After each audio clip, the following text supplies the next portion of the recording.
Well, very interesting conversation going on in the last video I made regarding the Dragon's Den and some quantum physics. A recap over some of the conversations that I'm having. First, nobody actually wants to do any research to back up their shit. A lot of it is just opinion, which opinion doesn't mean that you're right or that you're wrong. I'm seeing some people actually give up the conversation. Why? Because maybe you don't have enough stuff, enough information to hang on to a conversation. If you can prove me wrong with the equal amount of information that proves me right, the question then lies in what is right and what is wrong. Do we want peace or do we want war? Do we want to view our life from a positive perspective or from a negative perspective? Both of them everything seems to be concluding to, yeah, you're right, that how you want to look at your world is exactly what you're going to perceive your world, which is how you're going to create your world. And right now we're destroyers, not creators, with the current belief systems. You can take either direction that you want to take. They're both equally true. The question is why would you want to see something negative when there's positive available? That's my biggest question, is I choose to see everything from a positive perspective. Even this conversation, while some people may say it's a negative conversation, I see it as a positive one, because through conversation we can actually explore what actually is true and what direction we actually want to take in the future of our lives. We're headed for our own friggin' destruction, so it's like we need to sort of snap out of it and not necessarily go with any of my opinions. It's a matter of look at something from a positive perspective from your own point of view, and you will change your own experiences. I can guarantee you 100%. If you want to see negative in me, I will turn into something negative. I will be exactly what you want me to be because that's what you're looking at, and I will respond accordingly. I really find it ironic that somebody that wants to make a point won't actually read a book and then say at the same time I don't provide any evidence as to the research that I've done. I'm providing a ton of one documentary that opens up the conversation. I've provided reading material, which nobody wants to read, which that is in fact me providing evidence to support I've done some research. Now, my research finding is that if you understand every single science that's out there, there's contradictions with every single one of them. That's the trick, is to see what is right about everything and see the contradictions about what is everything. So while I brought out a film, yeah, there's a lot of bad shit in that film, but there's a lot of good shit in that film as well. I've provided information about holodynamics. Not a fan of the author by any means. I think the guy's a little crazy, but there's some amazing research within the work that he's done. There is a contradiction in there. You have to be able to understand what a contradiction is, and if you study everything, if you receive all information and be able to know, well, 90% of everything is contradicting this, then you know that that can't be true. If everything contradicts it, it can't be true. So, most of the sciences are contradicting themselves. So that's the trick. That's where you really got to be skilled in your research and knowing the difference between what is really going on here, is to be able to actually see what a contradiction is. And yeah, you can bring as much negative points of view, which, yeah, those would be the contradictions.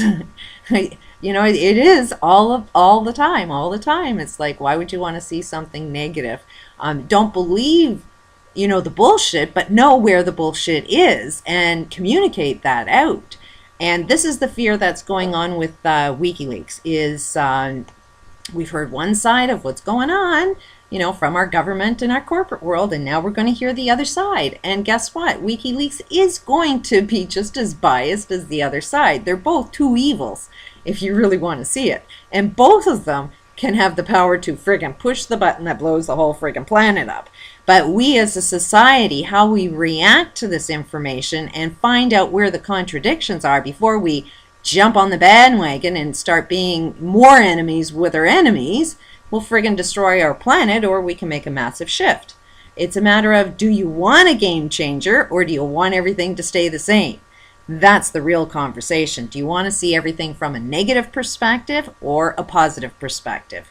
Yes, I agree 100%. Just about every science that's out there has a contradiction. Get rid of the contradictions and let's talk about something that is not contradicting itself. And that's the reality that's going on, is everything is both true and false at the same time. You can equally prove something to be correct as much as you can equally prove something to be false.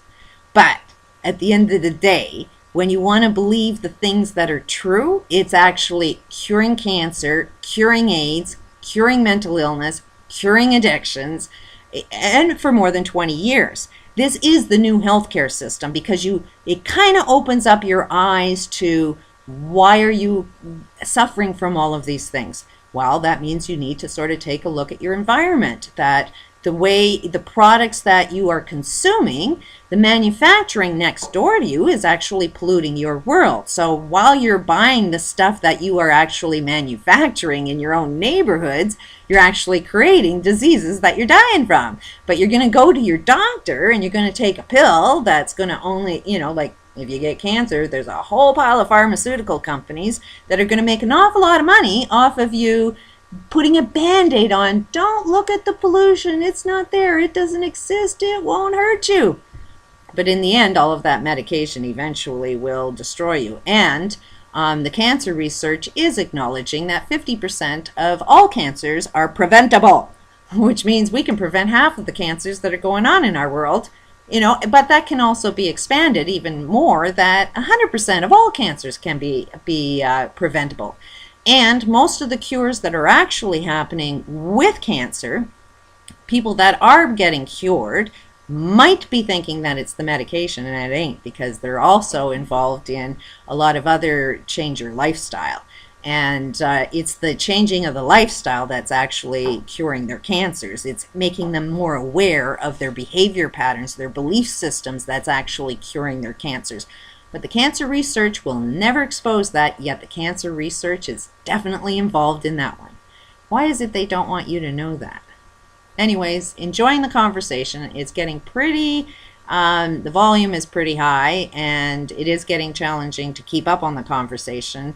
And I do have other things in my life I got to keep track of. So if I don't reply right away, it's because I got shit going on in my life. But this is a conversation I was born to have, want to have it, will not give up on the conversation. If anybody wants to, oh, you just aren't going to listen to me. Well, no, you got to actually come up with a conversation. If you run away from the conversation, that just means you don't know your shit enough.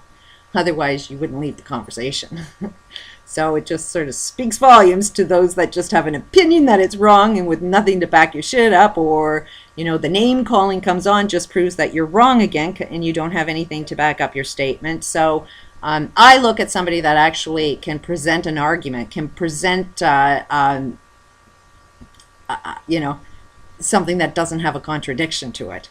And interesting conversation. What do you want the next part of your world to be? Peace out.